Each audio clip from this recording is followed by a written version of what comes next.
தற்போது பாரதிய ஜனதா கட்சியின் மாநில தலைவர் தமிழிசை சவுந்தரராஜன் சென்னையில் செய்தியாளர்களை சந்தித்து வருகிறார். அதன் நேரடி காட்சிகளை இப்போது பார்க்கலாம். உள்ள நிலைமையை மத்திய அரசிற்கு எடுத்து செல்லவில்லை என்ற ஒரு கண்டனத்தையும் மறுப்பையும் வைத்திருக்கிறார்கள்.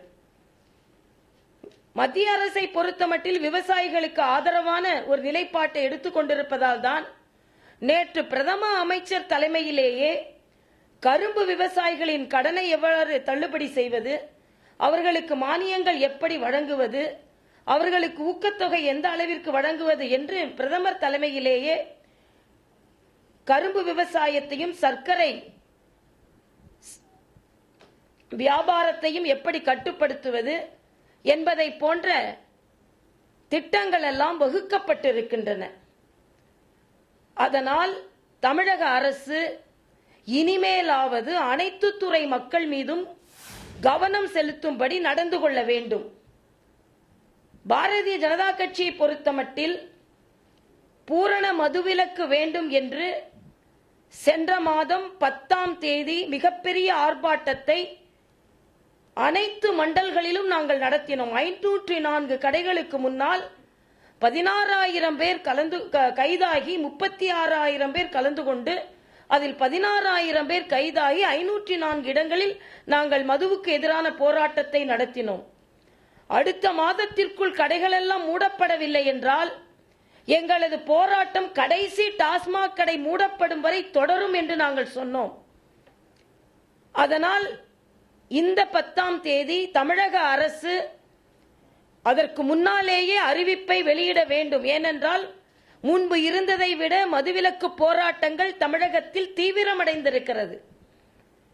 எவ்வளவுக்கு ஒவ்வொரு நொடியும் வீணாகி கொண்டிருக்கின்ற நேரத்தில் ஒவ்வொரு உயிரும் குடிக்கப்பட்டுக் கொண்டிருக்கும் ஒரு மோசமான நிலை இன்று தமிழகத்தில் வந்து கொண்டிருக்கிறது. போராட்டமாகவே வாழ்க்கை இருந்து கொண்டிருந்த இந்த தமிழகத்தில் மதுவுக்கு எதிரான போராட்டங்கள் மிக அதிகமாக நடந்து கொண்டிருக்கின்றன. ஆக வெகு விரைவில் எந்தவித திட்டமும் அறிவிக்கப்படவில்லை என்றால் சென்ற மாதம் 10ஆம் தேதி மிக தீவிரமாக எங்களது போராட்டத்தை எடுத்துச் சென்றதை போலவே இந்த மாதம் 10ஆம் தேதிக்குள் எந்த அறிவிப்பும் வரவில்லை என்றால் தமிழகம் முழுவதும் பாரதிய ஜனதா கட்சி மிகப்பெரிய போராட்டத்தை மதுவிற்கு எதிராக நடத்தும் என்பதையும் நான் தெரிவித்துக் கொள்கிறேன்.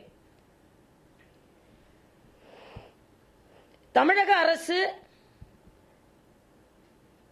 இறந்த சசிபெருமாள் அவர்கள் குடும்பத்திற்கு எந்தவித ஆறுதலையும் தரவில்லை என்பது மட்டுமல்லாமல் அவர்கள் குடும்பத்தை துன்பப்படுத்திக் கொண்டிருக்கிறது என்பது மட்டுமல்லாமல் தமிழகத்தில் மதுவிற்கு எதிராக போராடிய சில இடங்களில் தடியடி நடத்தப்பட்டிருக்கிறது. ஆக இன்று மதுவிற்கு எதிராக போராடுபவர்கள் மீது அடக்குமுறை ஏவிவிடப்பட்டுக் கொண்டிருக்கிறது. அதுவும் மிகவும் கண்டனத்திற்குரியது.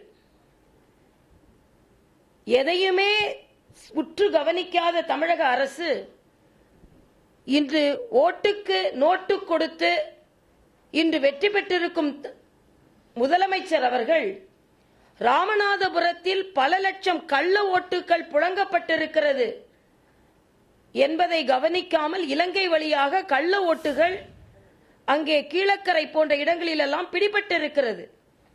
அப்படி என்றால் கள்ள ஓட்டுகளின் நடமாட்டம் உடனே கள்ள நோட்டு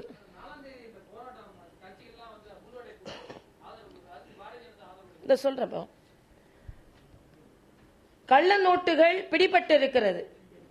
அந்த கள்ள நோட்டுகள் பிடிபட்டிருப்பது தமிழகத்தில் எந்த அளவிற்கு கள்ள நோட்டுகளின் புழக்கம் இருக்கிறது என்பதை கவனிக்க வேண்டும். ஏனென்றால் தமிழகத்தில் கள்ள ஓட்டுகள் அதிகமாக நோட்டுகள் என்று சொல்லும் பொழுது கூட ஓட்டுகள் என்றுதான் வந்து விடுகிறது. ஆக உடனே அது கவனிக்கப்பட வேண்டும். இப்பொழுது நீங்கள் கேட்டீர்கள், 4ஆம் தேதி முழு கடையடைப்பிற்கு சில கட்சிகள் அழைப்பு விடுத்திருக்கின்றன.